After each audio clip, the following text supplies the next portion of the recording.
Halo semuanya, pada video kali ini akan dijelaskan IT Project Management bab Project Cost Management.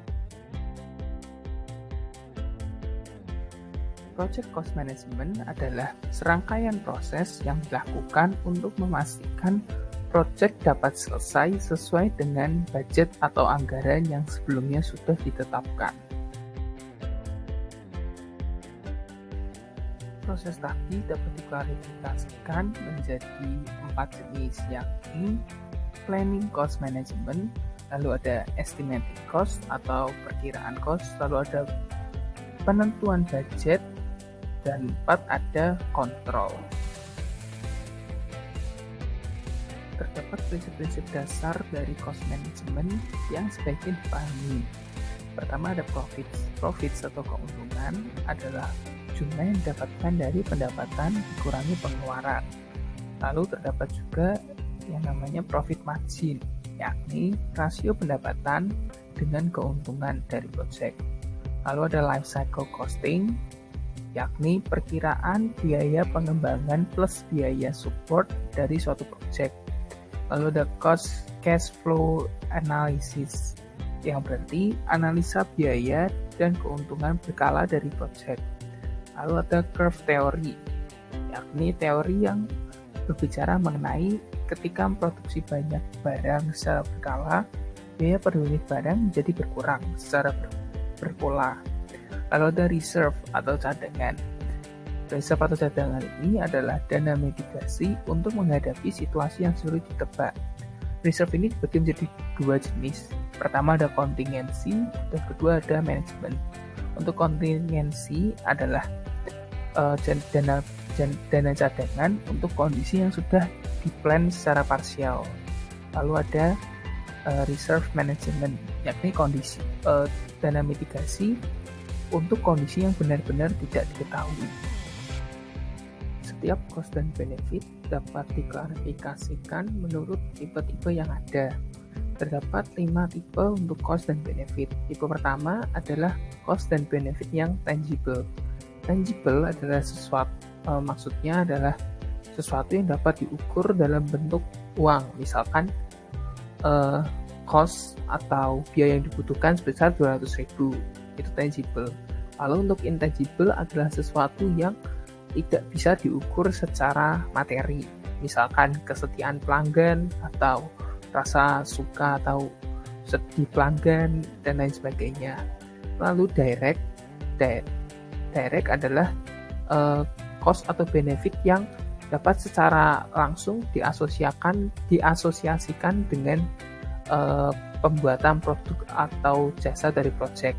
Lalu indirect adalah sesuatu yang tidak secara langsung berhubungan dengan proses pembuatan barang atau jasa. Sedangkan yang terakhir adalah sunk. Sunk adalah sesuatu besarnya uang yang sudah dikeluarkan sebelumnya saat proses pemilihan proyek berlangsung. Proses pertama pada project cost management adalah planning. Pada proses ini dilakukan penentuan peraturan, prosedur, dokumen untuk planning, executing, dan controlling the project cost itu sendiri. Proses kedua dari project cost management adalah estimating cost atau perkiraan harga. Dilakukan estimating cost ini agar proyek yang dilaksanakan dapat berjalan sesuai dengan budget constraint atau batasan anggaran yang ditetapkan. Terlihat pada gambar, terdapat 3 jenis estimation. Pertama ada rough order of magnitude, lalu ada budgetary, dan ada definitive. Dan keterangannya dapat dilihat di gambar juga. ROM atau rough order of magnitude memiliki ciri bahwa dibuat sangat dini pada proyek yang dilaksanakan. Mungkin bisa sampai 3-5 tahun sebelum proyek diselesaikan. Lalu budgetary segini 1-2 tahun, dan definitif biasanya kurang dari 1 tahun.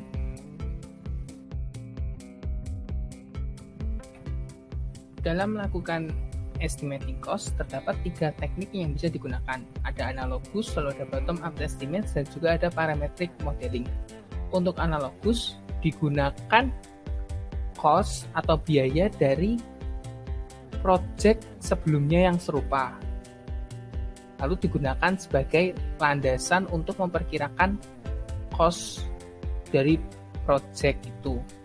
Lalu kedua ada bottom up estimates. Bottom up estimates menggunakan perkiraan dari item individu atau kegiatan yang dilakukan, lalu ditotal untuk menentukan harga total dari project.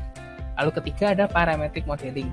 Parametric modeling menggunakan karakteristik dari project yang dilaksanakan, lalu karakteristik tadi dimasukkan ke dalam model matematis. Terdapat beberapa masalah yang muncul ketika melakukan IT cost estimation. Pertama, ada masalah di mana perkiraan atau estimation dilakukan terlalu cepat sehingga tidak sesuai dengan kondisi yang sedang berlangsung. Lalu kedua, ada kurangnya pengalaman dari si pembuat estimation cost itu. Lalu ketiga, ada kecenderungan di mana saat membuat cost estimation itu si pembuat biasanya melakukan underestimation atau perkiraannya biasanya di bawah estimation yang sebenarnya terjadi. Lalu keempat, ada kebutuhan organisasi untuk melakukan estimation itu harus akurat dengan akurasi yang tinggi. Berikut merupakan contoh dari cost estimation. Pertama, ada project cost estimation. Dengan isi ada project management yang berisi biasanya gaji dari orang-orang yang mengerjakan project, lalu ada hardware-nya, lalu ada software-nya, ada biaya saat testing, ada training, dan juga ada cadangan.